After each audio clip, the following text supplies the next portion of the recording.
পরিবেশ আর শহরের পরিবেশ, এই দুটোর মধ্যে পার্থক্য তো তোমরা প্রায় অনেকেই বুঝো যারা শহরে থাকো।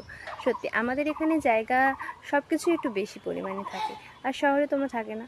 তবে আমার একটা ইচ্ছে ছিল ছোটোবেলা থেকেই গার্ডেনিং করার, কিন্তু এখনও তার সম্পূর্ণ হয়নি। হয়তো তোমাদের ভালোবাসাতে কোনো দিন না কোনো দিন হবে। আমি একটা সুন্দর গার্ডেন বানাবো, সেখানে 20 থেকে 25 রকমের গোলাপ থাকবে এবং বিভিন্ন রকমের ফুল থাকবে।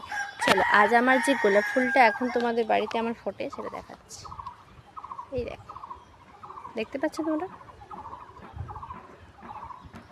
সত্যি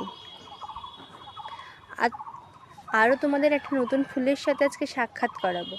দেখো, পদ্ম ফুল তো তোমরা দেখেছো যে পুকুরে ফোটে, আবার স্থলপদ্ম বলে আছে।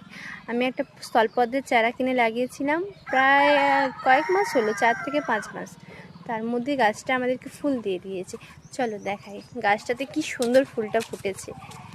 তোমাদের কাদের কাদের বাড়িতে স্থলপদ্মের গাছ আছে জানি। আর এখানে দেখো ফুল গাছ হয়েছে কেমন মতো, পুরো ভর্তি হয়ে গেছে। খুব সুন্দর লাগে এগুলো সকালবেলায় সবুজের। ফুলটা কী কালারে ফুটে তোমরা দেখতেই পাচ্ছ, অরেঞ্জ কালারে। চলো এখন আমরা স্থলপদ্মটা দেখে আসি।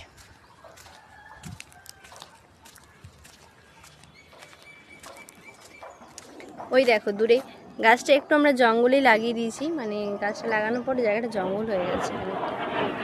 এই দেখো কি দারুণ ফুটেছে।